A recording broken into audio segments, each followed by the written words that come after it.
All right, I think there's still a lot of discussion to be had, but then to try to scale something into with this all we try some takes or not push me go yeah. Now, last but not least, if I were to tell you it's now time for lunch, that would very clearly be misinformation. And it would be easy for you to understand this, right? And in our final talk, we'll actually see a more complex analysis of how you can model disinformation. So Shurat, it's your audience. Go ahead. Thank you. Hi, everyone. It turns out stalking isn't the only form of abuse we'll be looking at today. So we'll turn our attention to disinformation now. I'm Shujat Mirza from New York University. And today I'll be presenting our threat characterization framework for modeling disinformation operations. This work is done in collaboration with my amazing colleagues, Liang Niu from NYU, Paolo from Eurocom, Labiba, Sarah, Aza, and Christina from NYU Abu Dhabi. Before I start talking about disinformation, I need to state this, that in the presentation of any disinformation case studies today, our goal is not to take any side or any of the discourse. Our goal is essentially to better study disinformation landscape. We acknowledge that there are no angels. Different parties on different sides have taken part in disinformation, and we would like to develop a better understanding of that.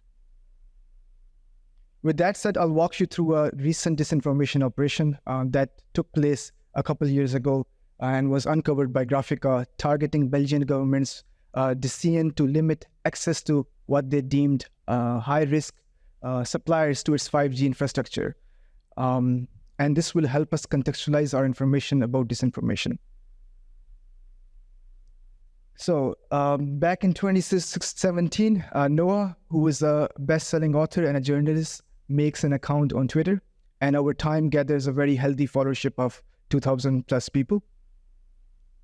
Noah goes on to retweet a lot of tech-related content about AR, 5G, and so on in the coming few months.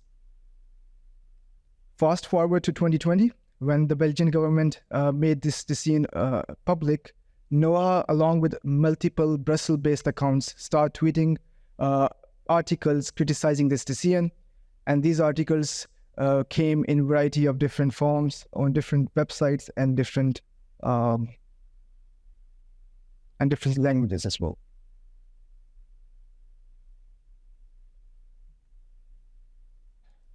Being a journalist himself, Noah goes on and authors an article himself as well, which is published on a Brussels-based website, derive.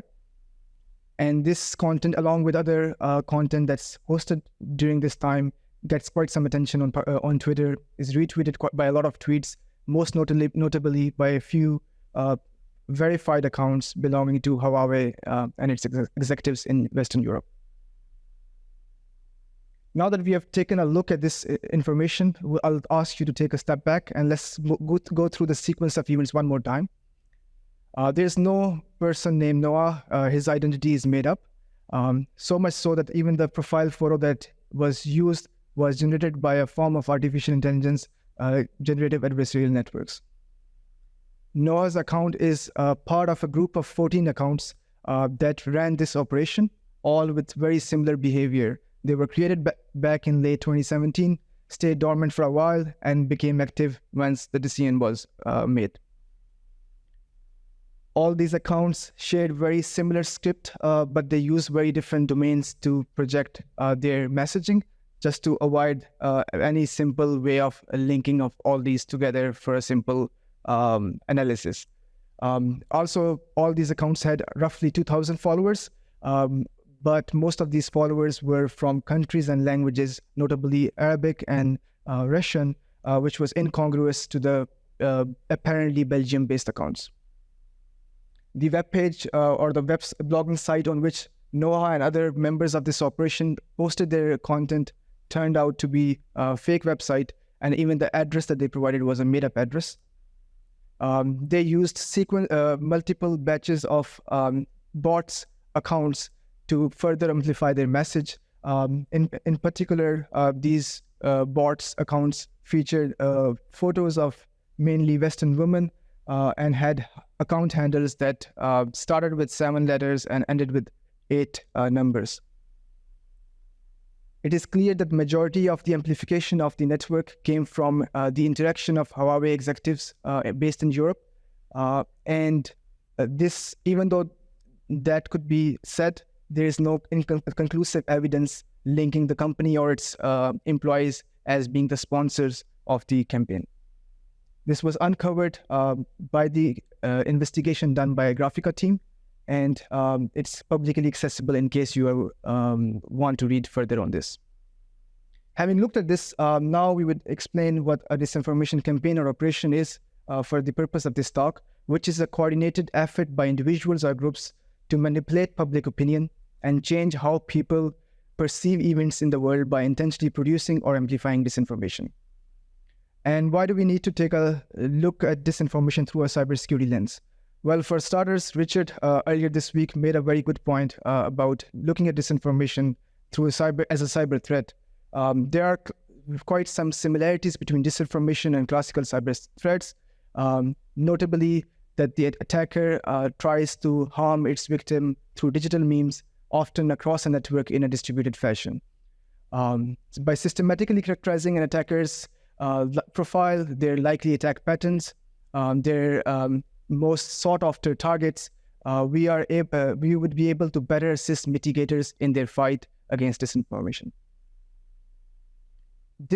Here we provide an overview of the steps we take to reach at our qualitative framework, where we started off by recruiting expert mitigators who have had quite some experience dealing with misinformation and disinformation over the years.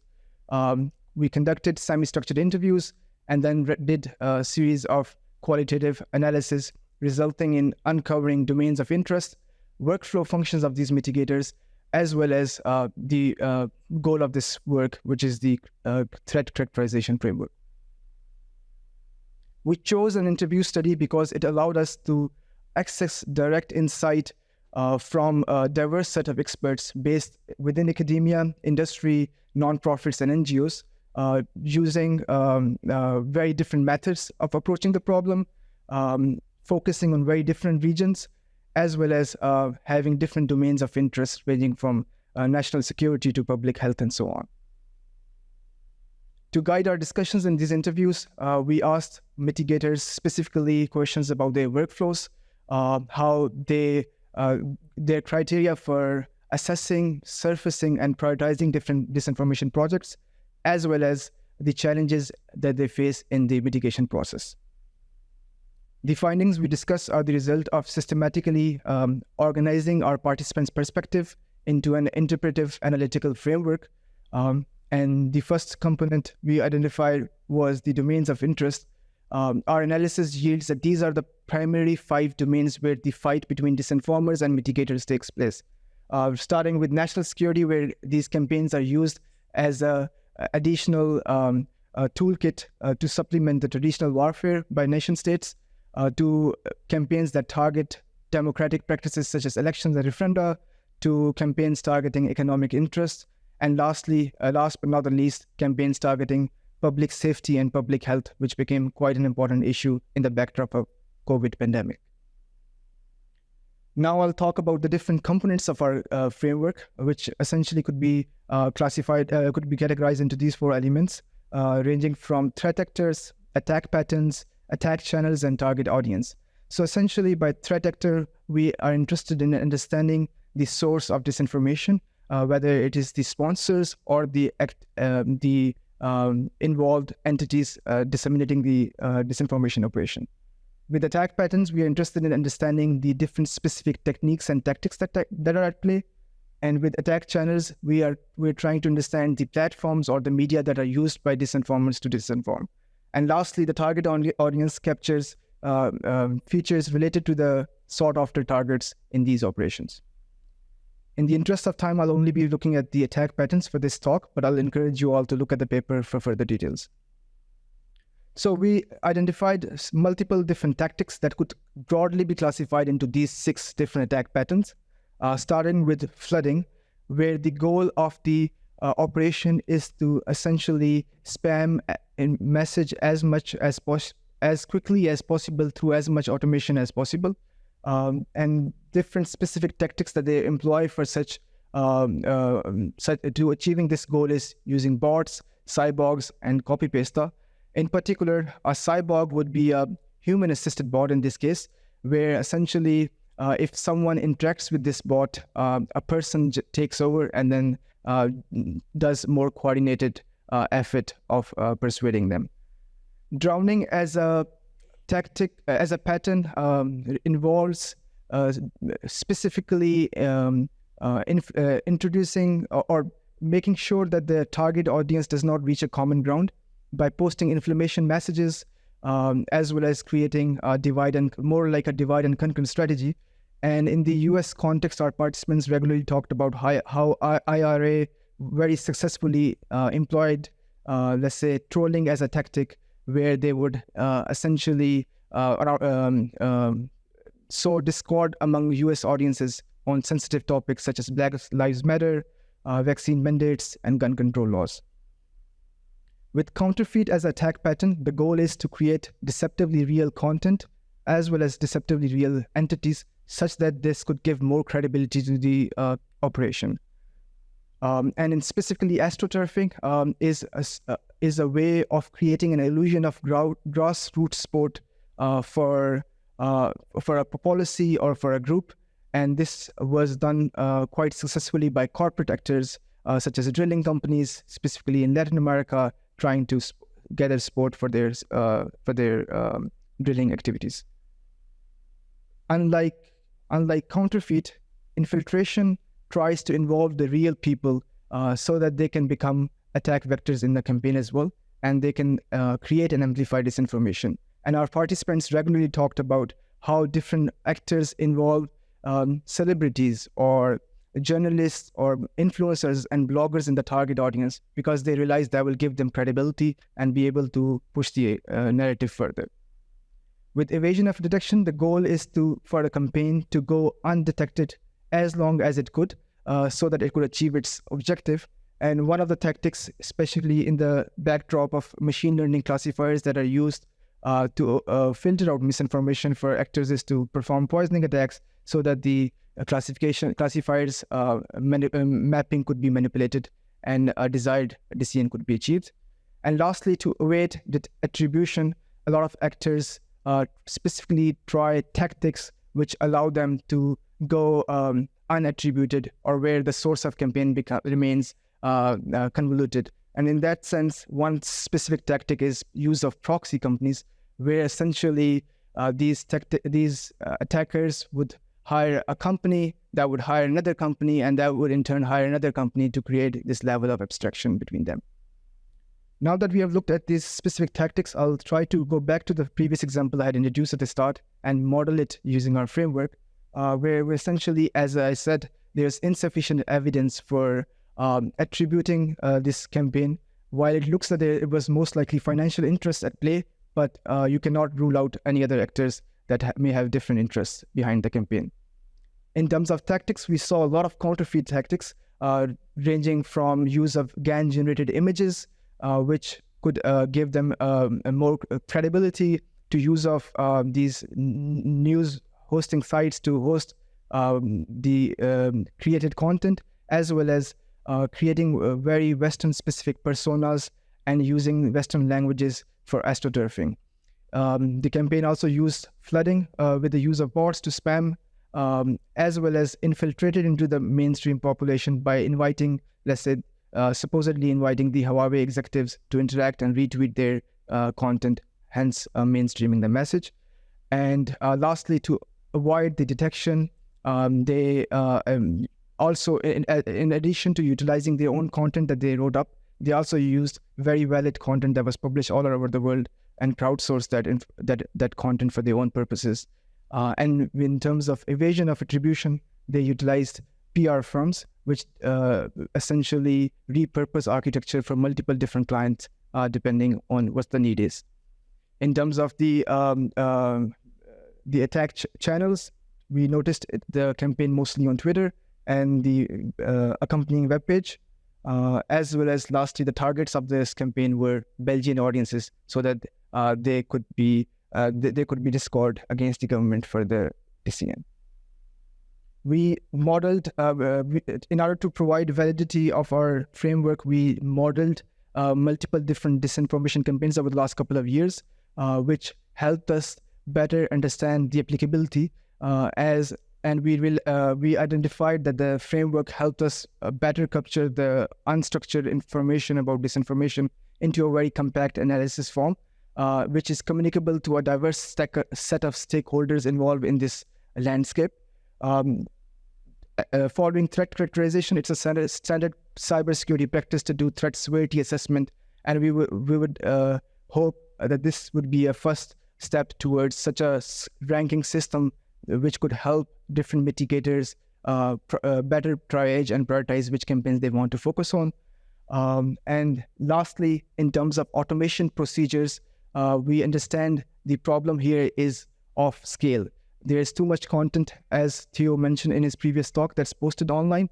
And in order for that to be tackled, the mitigators have very limited resources. So here the goal is to better provide solutions which could easily be automated. And as a first step towards that goal, in the paper we provide directions for different subcomponents of the framework that could be automated based on the related work. Lastly, I'll leave you with this quote from one of our participants, which draws parallels between the overlap that's starting to emerge between disinformation and cybersecurity.